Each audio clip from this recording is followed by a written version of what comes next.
मरना तो मरो अपने देश के लिए, क्यों मरते हो एक दुल्हन के लिए। एक दिन मारे जाओगे उन गलियों में जहां लोग चंदा इकट्ठा करेंगे आपके कफन के लिए।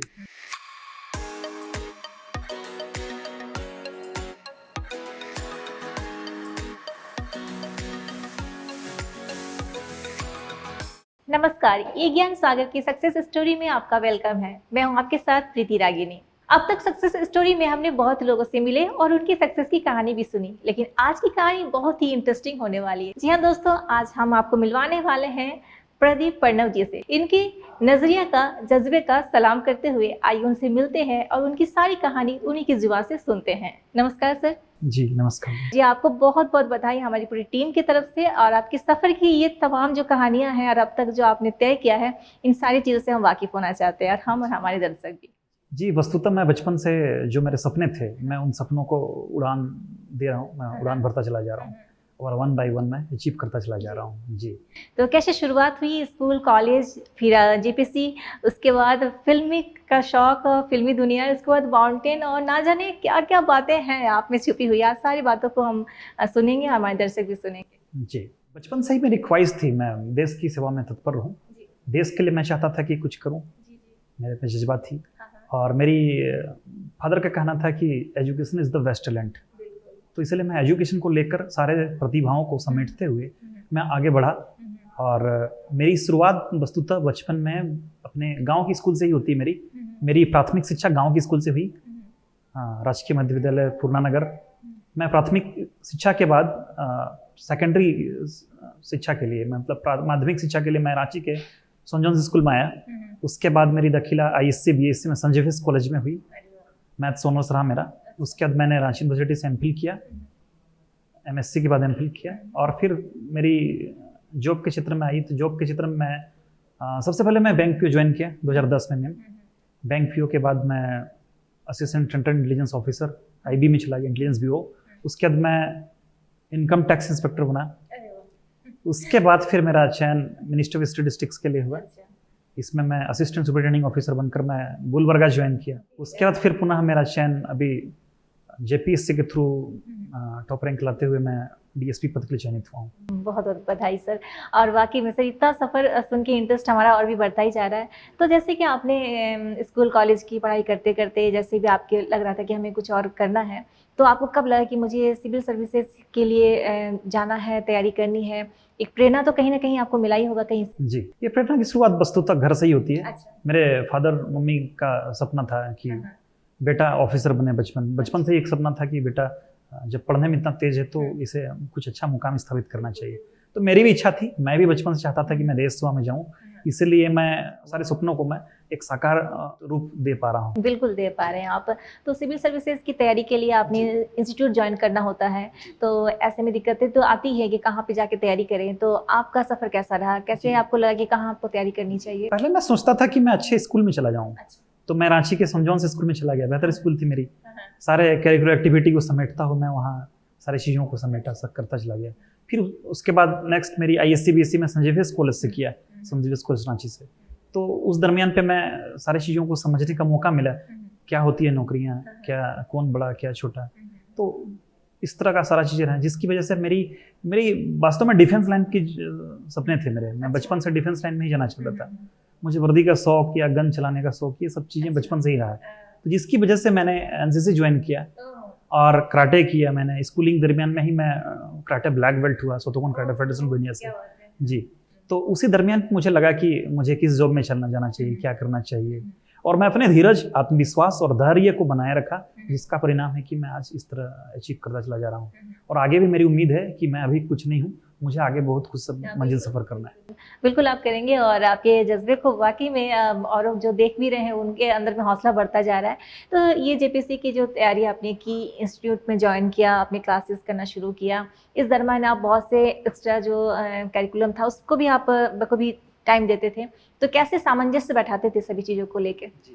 मैम ऐसा हुआ कि मैं स्कूल में जैसे था, मैं जैसे स्कूलिंग मेरी सेंट जॉन्स हुई, तो उसी दरमियान मैं Shotokan karate federation of India join किया, जिसके तहत मैं वहाँ से मैं karate black belt second done हूँ। तो मैंने कंप्लीट किया। उसके बाद मेरी रुचि एडवेंचर स्पोर्ट्स में भी थी। अच्छा। तो मैट्रिकुलेशन के बाद मैं वाटर स्पोर्ट्स के लिए NAF नेशनल एडवेंचर फाउंडेशन के तहत मैं जमशेदपुर अच्छा।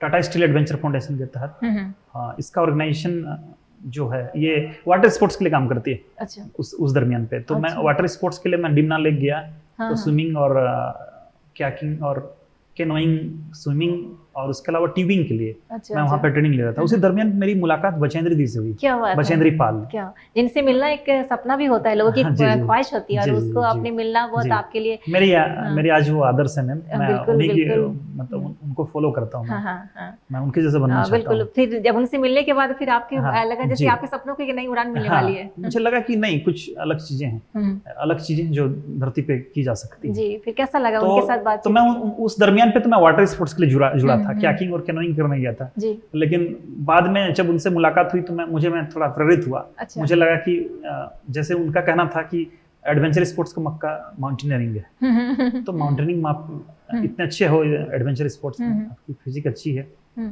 तो आप माउंटेनियरिंग भाई आजमाओ। अच्छा। तो इसी दरमियान पे मैंने क्या किया कि फिर कि बचेंद्र दी के साथ मैं जुड़ा रहा। अच्छा। उसी दरमियान पे फिर मैं क्या उसके एयर स्पोर्ट्स में किया, पैरासेलिंग, पैराग्लाइडिंग वगैरह। उसके बाद मेरी दाखिला हुई HMI में। पहला मैं HMI एडवेंचर कोर्स के लिए मैं NCC के थ्रू गया था। अच्छा। HMI Himalayan mountain institute Darjeeling में। अच्छा। उसके बाद मैंने बेसिक का कोर्स किया वहां से, बेसिक के बाद एडवांस कोर्स, उसके बाद एक्सपीडिशन कोर्स, देन मैं हिमालय की छोटियों की चढ़ाई किया। क्या बात है। वाकई में जो चीज़ें हम देखते हैं, सुनते हैं, और आज आपको बात करके वाकई में उन चीज़ों कैसा अनुभव फील आपने किया होगा वहाँ पहुँचने के बाद, कैसा लगा होगा जब आप वहाँ पहुँचे? सफ़र तो थोड़ा मुश्किल तो था ही, बहुत से ट्रेनिंग आपने किया, और क्या रूटीन रहता था जो वहाँ तक पहुँचने के लिए? आपका दिन भर का एक दिनचर्या कैसा रहता था वहाँ तक पहुँचने के लिए? ट्रेनिंग के दरमियान में ही सारी चीजें सिखाई जाती हैं, सारी एक्टिविटीज सिखाई जाती हैं, जो रॉक क्लाइंबिंग हो चाहे वो रैपलिंग हो। जैसे वहाँ पे एक तंजिंग रॉक है, तंजिंग रॉक में रैपलिंग और रॉक क्लाइंबिंग की एलिमेंट्री प्रोसेशन दी जाती है। उसके अलावा आर्टिफिशियल वॉल होता है, उस पे रॉक क्लाइंबिंग की जाती है। तो ये सब चीजें हैं जिससे एलिमेंट्री ट्रेनिंग होती है। उसके बाद फिर बहुत सारे हिल्स पे ले जाए जाते हैं, जो उसमें आइस भी होते हैं, आइसी हिल होते हैं। तो बेसिक माउंटेनिंग कोर्स के दरमियान कुछ सीखा, फिर एडवांस में कुछ सीखा। तो इस दरमियान पे सीखता चला गया। अच्छा। उसके अलावा मेरे फिजिक और मेरी कैपेबिलिटी डेवलप होती चली गई। Running, high jump, long jump, parasailing, paragliding वगैरह सारे एक्टिविटी करने होते हैं। तो इन सब चीज़ों में निपुण हुआ, जिसकी वजह से मैं फिर माउंटेनिंग को ही एक अच्छा मुकाम दे पाया। जी। उसके बाद फिर आपका पढ़ाई के प्रति इतनी रुचि था, तो आप किस तरह से अपने स्टडी को करते थे? हाँ, बचपन में मैं पढ़ाई में मैं अच्छा था। हाँ। सारी चीज़ों में मैं मेरिट लिस्टेड हूँ। तो मेरी फादर का बचपन से ही कहना था कि education is the best talent. हाँ, बिल्कुल। अब इसको छोड़ के नहीं जाना, इसको लेके जाना। तो इसलिए मेरे सपने थे कि मैं अपना करियर पढ़ाई से ही बनाऊंगा। अच्छा। इसलिए मैं नौकरी करता चला आया, लेकिन अभी तक मेरे को वो मुकाम नहीं मिल पाया था जो मैं चाहता था। अच्छा। जो मेरी सपने थे, जो मेरी सोच थी। वास्तव में मुझे मानव प्रबंधन, मानव विकास, समाज कल्याण और देश के बहुत सारे चीजों, बहुत सारे क्षेत्रों में मुझे काम करना था, जिसके आयाम नहीं मिल रहे थे मुझे। तो मुझे एक मौका की, अवसर की तलाश थी। और मुझे लगता है उस अवसर पर मैं अब आया हूँ, अब मैं कुछ कर पाऊंगा। बिल्कुल। तो इसी को सोचते हुए आपने इंस्टीट्यूट ज्वाइन किया, फिर आपने JPSC को क्लियर करने के लिए सोचा। इसमें आपका टीचर्स का किस तरह का योगदान रहा है? टीचर्स की गाइडलाइन किस तरह आपकी लाइफ में खास बनी है बातें? जी। मैं वास्तव में JPSC के लिए जैसे मैं जुड़ा, पवन सर से भी जुड़ा, तो विजय स्टडी सर्कल में। तो उस दरमियान पे मैं रांची से हूँ। मेरी पोस्टिंग हजारीबाग थी। तो मैं छुट्टियों में आता था, टेस्ट सीरीज ज्वाइन करता था। और प्रिलिमिनरी से ही मैं तैयारी तो किया ही, तैयारी के अलावा मैं टेस्ट सीरीज में भी ज्वाइन किया। अच्छा। तो टेस्ट सीरीज में जैसे प्रिलिमिनरी से ही, फिर मेंस, फिर इंटरव्यू, सारे चीज़ों का मैं पवन सर से पार्टिकुलरली भी मुलाकात की। उसके अलावा मैं कोचिंग के भी टेस्ट सीरीज को ज्वाइन किया, और उसके बाद सारे चीज़ों को करते करते धैर्य बनाए रखा, लगातार लगन और खुद पे विश्वास, आत्मविश्वास के साथ में बढ़ता चला गया। फाइनली मैं अचीव कर लिया। बिल्कुल। जैसे हमारे बहुत से दर्शक देख रहे हैं, वो चाहते हैं इस तरह से आपके साथ जो बातें हो रही, तो उनके मन में हौसला तो है ही। तो JPSC जो बात है और सिविल सर्विसेज की एक खासियत होती है ना, कि उसमें स्टूडेंट में तो बहुत क्वालिटी होती है कि पढ़ाई वगैरह करते ही हैं, कुछ उनमें से एक क्वालिटी होनी ही चाहिए, जो आप प्लीज़ अगर बता दें तो शायद लगता है कि उनके भी मन में ये बात क्लियर हो जाए कि मैं JPSC के लिए तत्पर हूँ। जी, सिविल सर्विसेज की दुनिया में जाने के लिए, सिविल सर्विस दुनिया में जाने सबसे इंपॉर्टेंट चीज 3 चीजें हैं।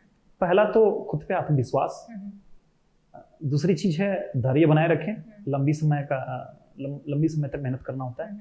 और तीसरी चीज़ है लगातार प्रयत्न करते रहें, तो ऑटोमेटिकली आपको सफलता जरूर आपके कदमों को चूमेगी।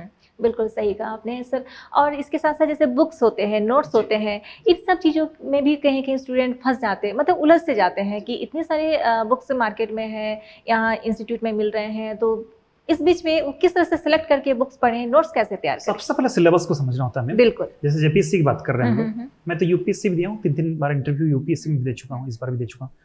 जेपीएससी की स्पेशली बताऊँ तो जेपीएससी की दुनिया थोड़ी अलग है। जेपीएससी में कुछ चीज़ें अलग है, सिलेबस थोड़ी अलग है, तो इसके लिए कुछ बुक का चयन करना होता है। तो किताब जो ऑथेंटिक बुक है, उन ऑथेंटिक बुक को ही चुनना है, और उनसे ताकि डेटा सुरक्षित रहे, डेटा गलत ना हो, आपका जो परफेक्शन है। जैसे ईस्वीसन में गड़बड़ होता है, कहीं 1978 लिखा है, कहीं 1979 लिखा है, तो कंफ्यूज कर जाता है। इसलिए कोई ऑथेंटिक बुक को कैरी करें और उस पर बारीकी से जाएं, सूक्ष्म से सूक्ष्म तरीके तक आप उसमें घुसें, अंदर तक जाएं, ताकि बेहतर ढंग से नॉलेज को कैरी करें। सबसे पहले नॉलेज को करें, नॉलेज आएंगे, उसके बाद आप रिटर्न स्किल पे जाएंगे, रिटर्न स्किल पे काम करेंगे, रिटर्न कैसे लिखा जाता है, उसका लैंग्वेज स्किल पे काम करेंगे, कैसे लैंग्वेज होना चाहिए उस पर, ताकि इम्पैक्ट पड़े। जो कॉपी जो काटेंगे टीचर, जो उन पे एक वो इम्पैक्ट पड़ना चाहिए, अच्छा इम्पैक्ट होना चाहिए कि हाँ कॉपी की क्वालिटी होनी चाहिए। क्योंकि मैंने जो बचपन से सुना अपने जनीर से, तो उनका कहना है कि कॉपी में क्वांटिटी और क्वालिटी दोनों होनी चाहिए, तब जाकर अच्छा मार्क्स आ सकता है। अच्छा। क्योंकि मेंस की जो रोल है, प्रीलिमिनरी पास करेंगे तब आप मेंस लिख पाएंगे, लेकिन मेंस की जो महत्ता है वो बहुत ही ज़्यादा है। मेंस की महत्ता पूरी तरह से नॉलेज और राइटिंग कैपेबिलिटी पे डिपेंड करती है, राइटिंग स्किल्स पे। इसलिए राइटिंग स्किल्स पे मजबूती के साथ पकड़ना होता है, तो नॉलेज के बाद ही आप राइटिंग स्किल पे काम कर सकते हैं। इसलिए मैंने इस पे भी काम किया, काफ़ी काम किया। मेंस के लिए भी मैं एक चीज़, जैसे सपोज दैट पब्लिकेट, तो पब्लिकेट के लिए मैं लगभग 10 बुक को कैरी किया हूँ। एक ही चैप्टर को मैं 10 बुक से पढ़ता था, अलग अलग। सपोज दैट नौकरशाही है, ब्यूरोक्रेसी है, नौकरशाही, तो नौकरशाही को पढ़ने के लिए मैं अलग अलग बुक से कैरी करता था।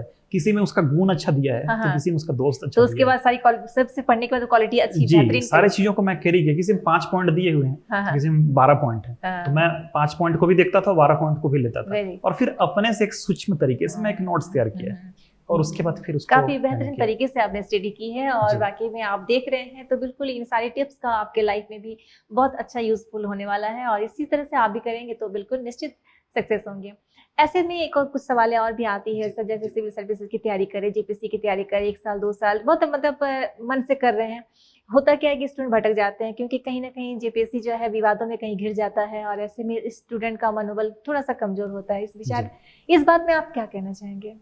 नहीं, बच्चों से मैं इतना ही कहना चाहूँगा, मेरे जो जूनियर बच्चे हैं उनसे मैं इतना ही कहना चाहूँगा कि वो लोग अथक परिश्रम करें और खुद पे बिलीव करें और सिस्टम पे बिलीव करें। पहला तो सिस्टम पे बिलीव करें, खुद पे यकीन रखें और धैर्य के साथ लगातार परिश्रम करते रहें, तो डेफिनेटली एक दिन सफल जरूर होंगे। क्योंकि यहाँ पे कुछ असमंजसता बनी रहती है, समय लगता है, जेपीएससी के लिए स्पेशली काफ़ी वक्त लगता है, बहुत सारे केस होते हैं, बहुत सारा समय लगता है। तो उन सब चीज़ों में वो इतने दिनों में भी खुद को एक धैर्य के साथ बनाए रखें, ताकि वो डगमगाए नहीं और अपने मुकाम तक पहुंचने में खुद की मंजिल को साकार करेंगे। बिल्कुल सही कहा आपने। ये तो जेपीएससी की बात होगी। इसके बाद जो अलग स्टेट के जो एग्जामिनेशन होते हैं, तो आपको बहुत सारे एग्जाम का एक्सपीरियंस भी है। हमारे बहुत से स्टूडेंट ऐसे हैं जो कि अलग अलग स्टेट के लिए भी तैयारी करते हैं, तो उसका क्या डिफरेंस है और उसके बारे में किस तरह से तैयारी करनी चाहिए, थोड़ा सा उसके बारे में भी विचार सब स्टेट कमीशन में, सभी स्टेट कमीशन में कुछ सिलेबस डिफरेंट होते हैं। जैसे सपोज दैट यूपीपीएससी में थोड़ा डिफरेंट है, उनका सिलेबस में कुछ रोल उनकी राज्य का जनरल नॉलेज का है। जैसे बिहार में बीपीएससी में पीटी में ही कुछ क्वेश्चंस पूछे जाते हैं जो बिहार के होते हैं। इसी तरह झारखंड में भी जेपीएससी में कंप्लीट 100 पेपर और दूसरे पेपर में भी फिर 10 नंबर झारखंड से होते हैं। तो ये कुछ डिफरेंसिबिलिटी है, ये सब चीज़ें सब में अलग अलग है, लेकिन वस्तुतः चीज़ों में एक समानता है, वो GS, general science, general knowledge जो ये सारे जो पेपर्स होते हैं, चाहे वो हिस्ट्री हो, ज्योग्राफी हो, पॉलिटी हो, पब्लिक एड हो, इकोनॉमिक्स हो, साइंस हो, ये सब में कॉमन होता है। चाहे वो यूपीएससी हो, चाहे वो जेपीएससी हो, चाहे वो एमपीएससी हो, चाहे राजस्थान पब्लिक सर्विस कमीशन हो, तो एक ये सिमिलरिटी है। इसलिए तैयारी जो है ढंग से करेंगे तो सारी जगह काम आएंगे। बिल्कुल, बहुत अच्छे से और इतनी सहजता के साथ आप सभी चीज़ों को क्लियर कर रहे हैं। हमारे देखने वाले जितने भी दर्शक हैं उनको बहुत ही अच्छा लग रहा होगा, ये सब बातें इतनी आसानी से क्लियर होती जा रही है और आपके लिए भी बहुत सजग हो जाएगी कि बात आगे अगर तैयारी करते रहेंगे इस तरह से तो। अब बात आ जाती है सर इतनी सारी आपकी खूबियों के बारे में जाना और पता चला कि आप फ़िल्मी दुनिया में भी रुचि रखते हैं और ऐसे में आपने फ़िल्मों में भी काम किया है, तो ये शौक कहाँ से पनपा और आपने कैसे सोचा कि इसमें भी हम कुछ कर सकते हैं? स्कूल के दिनों में सोजोन्स में जब मैं हाँ। प्रोग्राम होते थे, स्कूल के प्रोग्राम होते थे, उनमें मैं एक्टिंग किया करता था, छोटे छोटे डांस किया करता था। तो उसी दरमियान पे मेरी ये सांस्कृतिक गतिविधियों के लिए मेरी रुझान गई। और जहाँ से बात है कि आप झारखंड से हैं, रांची से हैं, तो झारखंड की अपनी संस्कृति की एक अलग ही खुशबू है और यहाँ पे आप डांस करें ना भी करें तो एक इस पे रुचि रहती है। तो आपको कैसे कैसे ब्रेक मिला और आपने इधर आगे काम करने के लिए स्कूल के दरमियान पे मैं कराटे और माउंटेनियरिंग और इन सब चीज़ों पे था, मैं मेरी रुचि थी। तो इस दरमियान पे मेरी मुलाकात कल्चरल एक्टिविटी के साथ, मैं वास्तव में मॉडलिंग एक स्कूलिंग के दरमियान भी मैं अपने दोस्त के साथ, दोस्त मेरे और भी दोस्त हैं, उनके साथ मैं कुछ कंपटीशन के दरमियान में मैं मॉडलिंग के लिए गया हुआ था। क्या बात है? हम लोग कैजुअल और सीजन रैंप्स में मॉडलिंग करते थे। तो उसी दरमियान पे कुछ एक्ट मेरे देखे गए, सर्च किए गए कुछ डायरेक्टर के द्वारा जो नागपुरी फिल्म निर्माण के दुनिया में थे वो। तो उनसे मैं रूबरू हुआ, तो फिर वो मुझे ब्रेक दिए और फिर फाइनली मैं कुछ फिल्मों में काम किया, जैसे उनमें से काजल, बिखरे मोती, काले दिल के चुरा ले, ये इन पे मैं लीड रोल किया। अच्छा, काजल, बिखरे मोती और काले दिल के चुरा ले। काले दिल के चुरा ले तो ऐसे मूवी है, नागपुरी की मूवी है और झारखंड से बिलोंग करते हैं तो नागपुरी बहुत ही प्यारा सा भाषा है और बहुत ही इसकी संस्कृति में बहुत अच्छी चीजें समेटी हुई रहती है। तो बिल्कुल इस मूवी को भी आप देखेंगे तो और अच्छा लगेगा। और ऐसे करते करते सर आपको फिल्मों के प्रति रुचि हुआ, कहीं आपने प्रॉपर ट्रेनिंग इसमें नहीं लिया, लेकिन आपके अंदर से इवन मैंने प्रॉपर ट्रेनिंग की बात तो दूर, मैं घर से भी छुपा कर किया ये सब चीजों को। जैसे अगर मेरे फादर को मालूम चलता तो उनको कहना था कि आप तो पढ़ने के लिए आप रांची गए हो, आपको भेजा गया पढ़ने के लिए, फिर आप ये क्या कर रहे हो। तो मैं इवन छुपा कर रखा इन सब चीजों को। मैंने एक्टिंग अपनी सारी क्वालिटीज हैं उनको बिखेरने की कोशिश की जरूर, लेकिन चीजों को मैं छुपा कर काम किया। अच्छा, तो जब कहीं मुझे डांट ना पड़ जाए, कहीं ये सब चीज क्या कर रहा है, आपको पढ़ाई करना है।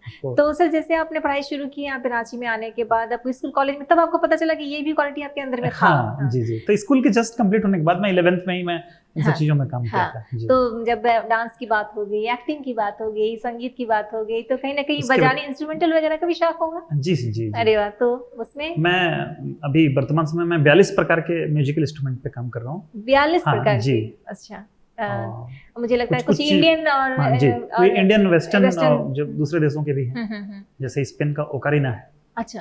तो युगांडा का सिंगा है। क्या बात है। तो इन सब चीजें हैं, तो डिफरेंट है। जैसे तो कुछ अफ्रीकन जायरे का जैसे सोप्रानो है मेरे पास। अच्छा। जिम्बाब्वे का कलिम्बा है, मबीरा है। तो इन सब चीजों इंस्ट्रूमेंट पे भी मैं काम कर रहा हूँ। जिनको सब बजाने भी आपने सीखा?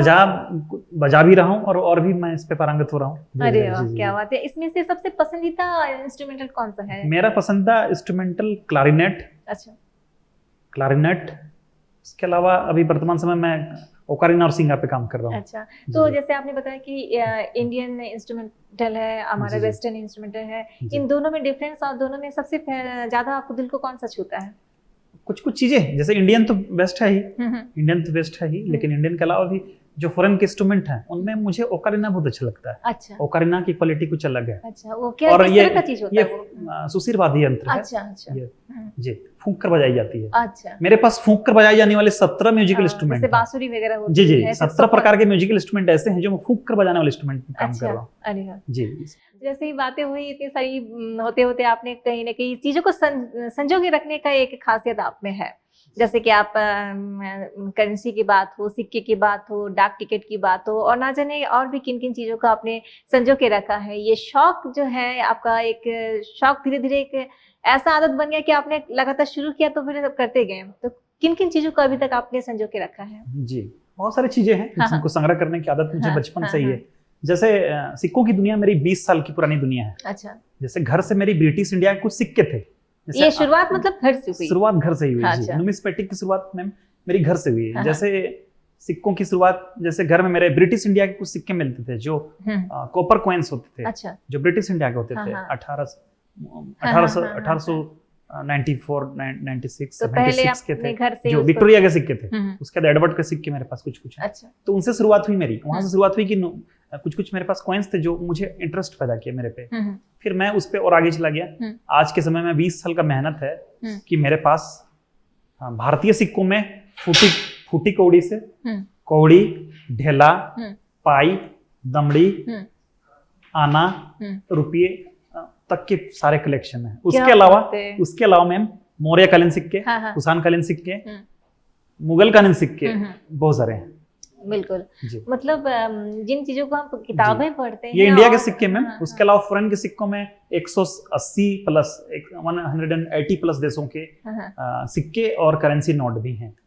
जी, और- जिनको मैं 20 साल से संग्रह करके बिल्कुल, इतना करता रहा। अच्छे बेहतरीन तरीके से आपने संग्रह करके रखा है। और इन सब चीजों के बारे में हम लोग किताबें में पढ़ते हैं और उसमें कुछ तस्वीरें देखते हैं तो थोड़ा सा खो जाते हैं। जी, जी, और आप उनको रखे हुए हैं, देख रहे हैं, तो ये मतलब नहीं होता है हमारे देश की बहुत खूबसूरत धरोहर को संभाल के आप रख रहे हैं कहीं ना कहीं एक कोने में। जी, जी। और साथ साथ सिग्नेचर की भी कुछ आप चीजें के बारे में हाँ जी, बताने वाले पैलियोग्राफी है, हैं। ये हाँ। दुनिया पैलियोग्राफी है। अच्छा, पैलियोग्राफी होता है क्या मैम, इसमें ओल्ड डॉक्यूमेंट, पुराने जो लीगल डॉक्यूमेंट होते हैं, दस्तावेज होते हैं, दस्तावेज होते हैं, उनको संग्रह करना। अच्छा, वास्तव में अछूता है, लोग इससे परिचित नहीं होते हैं ज्यादा। हाँ, लेकिन मैं इस पे मेरी काफी रुचि है। जैसे इसकी शुरुआत मेरे घर से होती है।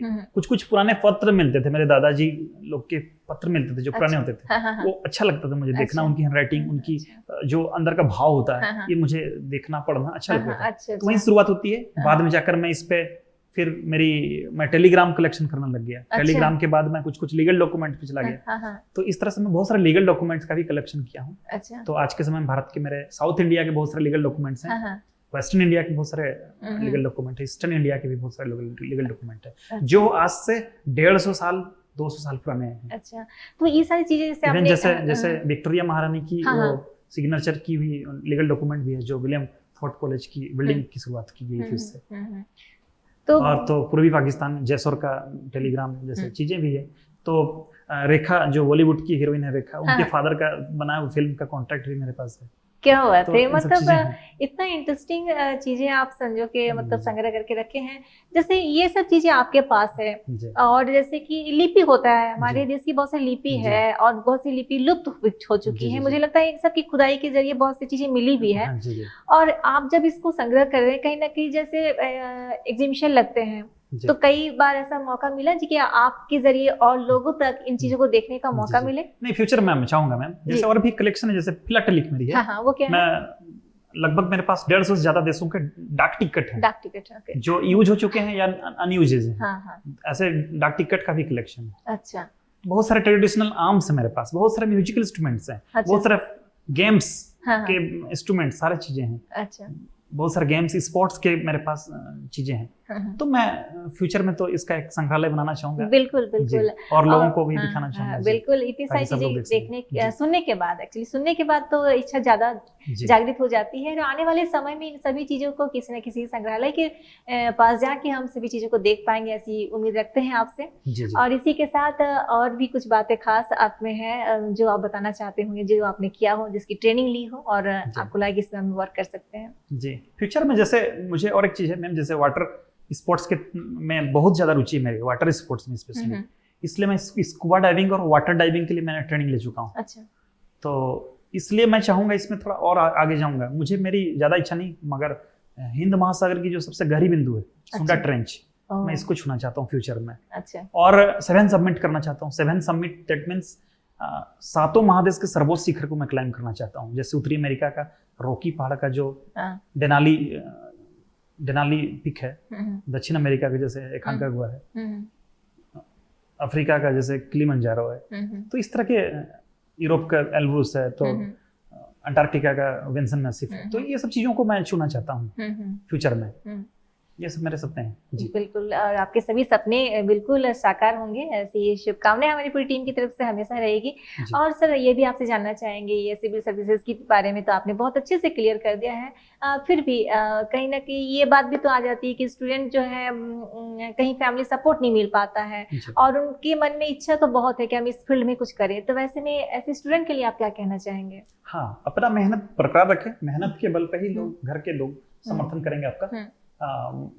माता पिता जो होते हैं वो आपकी मेहनत को देखेंगे, तो मेहनत को देखेंगे तो लगेगा कि हाँ ये बच्चा कुछ कर रहा है, तो उसको समर्थन ऑटोमेटिकली मिल जाएगी। दूसरी चीज की उन्हें खुद पे यकीन रखना चाहिए और खुद के धैर्य और आत्मविश्वास और खुद की परिश्रम से ही वो सफलता को अर्जित कर पाएंगे। इसलिए भी उनको अथक प्रयास करना चाहिए और हिम्मत नहीं हारना चाहिए। ऑब्स्टेकल तो सबके होते ही हैं, बिल्कुल, मेरी भी ऑब्स्टेकल हुए होंगे, मैं भी बहुत जगह हारा हूँ। आज जीत लोगों को दिखती है लेकिन मैं भी तो हारा हूँ, अनगिनत जगह में हारा हूँ, हार कर तो जीतना है ना। ये इन पे मैं कहना चाहता हूँ, मिर्जा गालिब जो बहुत अच्छे शायर थे, उनके अलावा और एक शायर जो थे कैफी आजमी, शबाना आजमी के फादर, तो उनकी कथन मुझे बार बार याद आती है। बिल्कुल, हर वक्त के तबस्सुम में महज संघर्ष ही सफलता का पैगाम लेकर आती है। क्या बात है। हर वक्त के तबस्सुम में महज संघर्ष ही सफलता का पैगाम लेकर आती है। रात चाहे कितनी लंबी क्यों ना, उसकी अंत एक सुबह ही है।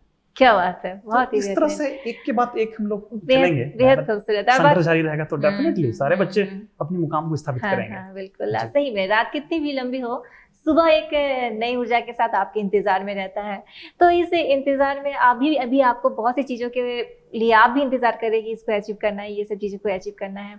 इन तमाम बातें होने के बाद आपके मन में जो देश सेवा के प्रति जो भावना छुपी हुई है, इसको तो करने के लिए गति मिल ही गई है, लेकिन अब देश सेवा के विषय में भी मैं जैसे देश सेवा का अर्थात यही है कि मैं फोकस्ड कंप्लीटली था कि मैं मुझे वर्दी चाहिए थी या फिर देश सेवा के लिए ज्यादा आयाम चाहिए थे। इसलिए मुझे लगता है कि मैं इन सब सर्विस पे जाऊंगा तो ज्यादा मुझे आयाम मिलेंगे, बहुत सारे रास्ते होंगे जिनके थ्रू मैं मेहनत करूंगा तो देश की ज्यादा मैं अपनी टैलेंट को, मेरे में जो क्षमता है, मेरे में जो ऊर्जा है, मेरे में जो चीजें, मैं उन सब चीजों को इस्तेमाल करता हूँ देश सेवा के नाम।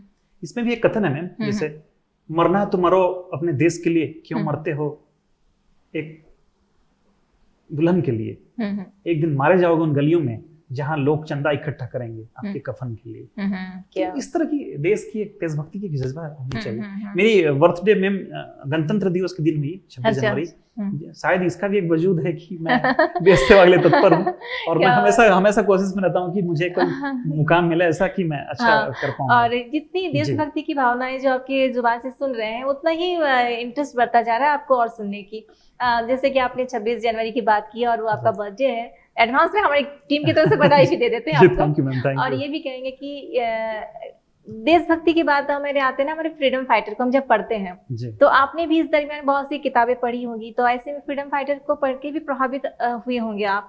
इसमें से कोई एक नाम जो काफी जहन कर गया हो, उनकी बातें, उनकी लाइन, उनके आंदोलन, कुछ चीजें ऐसी? जी, मैं नास्तिक हूँ करके भगत सिंह की एक बुक है, वो भी मैंने पढ़ा, उसका लास्ट पेज ब्लैंक्स है जी। तो ये भी एक अच्छी प्रेरणा वाली चीज है। मुझे माँ मैक्सिम गोर्की की माँ बेहद पसंद है। अच्छा। मैं बुक का भी शौक रखता हूँ, मेरे पास अपनी लाइब्रेरी है। अच्छा। मेरी पर्सनल लाइब्रेरी है, रांची में भी और विलेज में भी। अच्छा। अभी हजारीबाग में भी एक नई लाइब्रेरी बनी है मेरी, तो सारे अच्छी बुकों को भी मैं कलेक्ट करता हूँ। तो इस दरमियान पे भी मुझे बुक पढ़ने का भी शौक है, इन सब चीजों को, तो ये सब चीजें है ही प्रेरणा स्रोत मेरे लिए। बहुत अच्छी बातें हो रही है। ये तो देश सेवा और देश सेवा के लिए तत्पर हो चुके हैं। आज आपको रास्ते मिल गए हैं, आपके पास उतने सारे आयाम भी हैं। आज आप देश के अलग अलग क्षेत्र में अपने कार्य क्षेत्र में करते हुए सेवा दे सकते हैं। अब बात आ जाती है, आप झारखंड से हैं, झारखंड के लिए गौरव रत्न बन चुके हैं और झारखंड की गलियारों में छोटे छोटे ऐसे गाँव हैं जहाँ शिक्षा की आज भी कमी देखी जाती है। ऐसे में आप किस तरह से अपना योगदान देना चाहेंगे? मैं कोशिश करूंगा, अभी भी कोशिश कर रहा हूँ। जैसे इस APSC में मेरे 16 बच्चे जिनके लिए मैं मेहनत किया हूँ, मेंस इंटरव्यू PT के लिए मैं जिनको पढ़ाया हूँ, ऐसे मेरे 16 स्टूडेंट्स भी हैं जिनका सिलेक्शन हुआ। तो इसके पीछे क्या पर्पज है? पर्पज ये शिक्षण, मेरे शिक्षण का पर्पज क्या है? शिक्षण का एक ही कारण है कि मैं खुद नहीं, मैं चाहता हूँ मेरे जैसे और लोगों को, योग्य लोगों को लेकर आऊं ताकि हम समाज को बदल सकें। अकेले मैं कुछ नहीं कर सकता हूँ, इसलिए मैं एक टीम चाहता हूँ। तो मैं टीम को लेकर जा रहा हूँ। 16 बच्चे मेरे हैं, 16 बच्चे ऐसे हैं जिनको मैंने मार्गदर्शन दिया और सफलता अर्जित की है। तो हम लोग सब अलग अलग फील्ड पे होंगे तो ज्यादा और बेहतर कर सकेंगे। हम लोग गली गली गली गांव गांव तक जाकर हम लोग शिक्षा के दीप को प्रज्वलित कर पाएंगे और उनकी मानसिक गतिविधियों को और भी डेवलप कर पाएंगे, जिससे लोग और विकसित होंगे। और जहाँ सहयोग की जरूरत पड़ेगी हम ऑलवेज रेडी हैं, ऑलवेज तत्पर हैं। मैं सभी जिनके लिए मैं मेहनत किया उनको मैं यही कहता हूँ कि समाज के लिए करना है, मेरे को कुछ नहीं देना, मेरे पास सब कुछ है। सर अब एक और बात सामने आ जाती है कि आप कई एग्जाम दिए हैं, कई इंटरव्यू फेस किए हैं, बात जीपीएससी की आती है, पीएस की आती है, तो ऐसे में आप जो इंटरव्यू देने के लिए गए और जो अनुभव फील किया, तो इन दोनों में फ़र्क क्या है? और इन दोनों में फ़र्क होते हुए जो स्टूडेंट तैयारी करके जाते हैं उसमें खासियत क्या होनी चाहिए? जी, रहा बात इंटरव्यू का मैम, तो ये मेरा जेपीएससी मुझे लगता है ये 40वां मेरा इंटरव्यू है। मैं डिफरेंट एग्जाम्स के लिए बहुत सारे मैं इंटरव्यू दिया हूँ, लेकिन बात जहाँ आप सिविल सर्विसेज की कर रही हैं, यूपीएससी और जेपीएससी की, तो इसमें बेसिक डिफरेंस ये है वस्तुतः कि यूपीएससी में एक्स्ट्रा करिकुलर एक्टिविटी और सब्जेक्ट बेस पे ज़्यादा क्वेश्चन नहीं पूछे जाते हैं। वहाँ पे करंट अफेयर्स के ज़्यादा क्वेश्चन पूछे जाते हैं और सामाजिक और जो करंट के पहलू जो होते हैं उनसे ज़्यादा क्वेश्चन पूछे जाते हैं। जबकि जेपीएससी में एक्स्ट्रा करिकुलर एक्टिविटी के अलावा इसमें झारखंड से भी काफ़ी क्वेश्चन पूछे जाते हैं, तो ये सब चीज़ थोड़ा अंतर है मैम। अच्छा, ये अंतर तो है। और जब आप सर इंटरव्यू फेस किए, आप जब इंटरव्यू देने के लिए गए, तो आपकी तैयारी किस तरह हुआ करती थी? और जब इंटरव्यू देने गए तो कैसे कैसे सवाल आपके साथ किए गए, और इंटरव्यू देने के बाद आपको कैसा अनुभव फील हुआ? जी, जैसे यूपीएससी में होता क्या था मैम कि उसमें मुझे कोई एक्स्ट्रा करिकुलर एक्टिविटी से क्वेश्चन पूछे ही नहीं जाते थे मुझको, और ये चीज़ मेरे में काफ़ी अंतर मुझे जो दिखा इंटरव्यू में। और जेपीएससी में मुझे सबसे पहले एक्स्ट्रा करिकुलर एक्टिविटी से ही क्वेश्चन पूछे गए, ये एक बहुत बड़ा अंतर है। उसके अलावा मैं जैसे झारखंड में जेपीएससी की मैं इंटरव्यू की बात कर रहा हूँ, इसमें मुझे काफ़ी क्वेश्चन पूछे गए। सबसे पहले तो एक्स्ट्रा करिकुलर एक्टिविटी के अलावा, जैसे एक्स्ट्रा करिकुलर एक्टिविटी में कराटे, माउंटेनियरिंग, नुमिस्मेटिक, ये सब चीज़ों से क्वेश्चन पूछे गए। उसके अलावा यहाँ पे जैसे मेरे जो शौक थे, जैसे फिशिंग, ट्री प्लांटेशन, ये सब चीज़ों से भी क्वेश्चन पूछे गए। उसके अलावा मेरे जॉब प्रोफाइल्स जो थे उससे काफ़ी क्वेश्चन पूछे गए। इसके अलावा सब्जेक्ट में अगर जाऊँ तो स्टैटिस्टिक्स से काफ़ी क्वेश्चन पूछे गए, मैथमेटिक्स से क्वेश्चन पूछे गए, फिजिक्स, केमिस्ट्री और इंग्लिश से भी क्वेश्चन पूछे गए मुझे। और झारखंड से भी क्वेश्चन पूछे गए, जैसे डेटा से रिलेटेड मैं डिपार्टमेंट में हूँ, स्टैटिस्टिक्स, मिनिस्ट्री ऑफ स्टैटिस्टिक्स में हूँ, तो डेटा से रिलेटेड क्वेश्चन भी मुझसे पूछे गए। जैसे IMR क्या होता है, IMR क्या होता है, MMR क्या होता है, झारखंड का क्या रेट है, इंडिया का क्या है, तो ये सब चीज़ें पूछे गए। जी, तो बहुत अच्छे से आपने इंटरव्यू को फेस किया, और हमको लगता है इंटरव्यू देने के बाद आपको अच्छा फील हुआ होगा, क्योंकि वहीं पे आपको समझ में आ गया कि आपने कितना संतुष्टि कर पाए हैं सवालों को जवाब देके। जी, मेरी इंटरव्यू वस्तुतः बहुत ज़्यादा समय चला गया, तो ज़्यादा समय मेरा इंटरव्यू हुआ उससे, और लास्ट में जो उनका जो रिएक्शन था, हाँ। उनके जो फेस में जो स्माइल थी, जिससे मुझे पहले ही लग चुका था कि क्या मेरे को बेहतर मार्क्स मिलने की उम्मीद थी, तो बेहतर होगा ऐसा लगा था। क्योंकि इंटरव्यू जो आप खुद फेस करते हैं, क्योंकि कॉपियां जब चेक होती तब रिजल्ट आता तो पता चलता है, लेकिन इंटरव्यू तो आपके सामने समझ में आता है फेस देख के कि मेरा इंटरव्यू कैसा जा रहा है। तो आपने बहुत पॉजिटिव वहाँ पे फील किया और बहुत अच्छे से आपने इंटरव्यू को फेस करते हुए बाहर निकले। मेरे से अप्रोक्सीमेट में 42 क्वेश्चन पूछे गए थे, 42 क्वेश्चन पूछे गए थे, जो job profiles extra curricular activity को हटाकर 42 क्वेश्चन पूछे गए थे। तो 42 अप्रोक्स, हाँ, उसमें से मुझे लगता है मैं 3 क्वेश्चन को नहीं जान पाया, उसके अलावा लगभग सारे क्वेश्चन का मैंने सही जवाब दिया। जी, तो बहुत अच्छा अनुभव रहा आपका, ये भी सफर बहुत अच्छा से आपने तय कर लिया।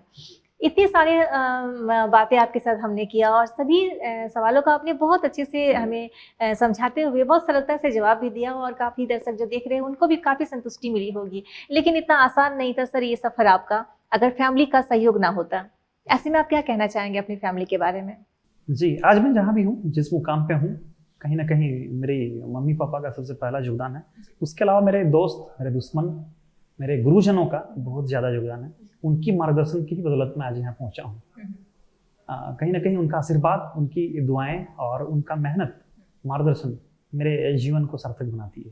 जी, तो बहुत ही अच्छा और बहुत ही खास मुलाकात आपके साथ इतनी सफ़रनामा सुनने के बाद। अब हमारी पूरी टीम के साथ तो आपके लिए शुभकामनाएं हैं ही, और आपके पूरे फैमिली का सपोर्ट इसी तरह आगे निरंतर मिलती रहे, और आप ऐसे ही अग्रसर होते हुए कामयाबी की बुलंदी को छूते रहें। ढेर सारी शुभकामनाएं, ढेर सारी बधाई आपको। जी, मेरी भी उम्मीद है मैम कि जैसे मेरे जितने गुरुजन हैं, सबों का आशीर्वाद मेरे ऊपर बना रहे, मैं हमेशा सबों की दुआएं मेरे पास बनी रहे, और मैं, ये मेरी शुरुआत है, मैं अभी कुछ नहीं हूँ, मुझे बहुत ऊपर तक मुकाम स्थापित करना है, मुझे बहुत ऊपर जाना है। आपको भी धन्यवाद मैम, और सबों को बेहद बेहद शुक्रिया, तहे दिल से आभार जी, थैंक यू। तो दोस्तों ये था ये ज्ञान सागर की सक्सेस स्टोरी। आपने देखा, सुना, समझा। वाकई में ये काफ़ी बेहतरीन मुलाकात थी और इतने सफ़र को सुनने के बाद कहीं ना कहीं आप भी तैयार हो गए हैं अपने सपनों को उड़ान भरने के लिए। ऐसी रोचक और ऐसी ही खास मुलाकात के साथ हम आपके और भी नए नए सक्सेस स्टोरी के साथ मिलते रहेंगे। इसके लिए आप देखते रहिए ये ज्ञान सागर की सक्सेस स्टोरी। नमस्कार।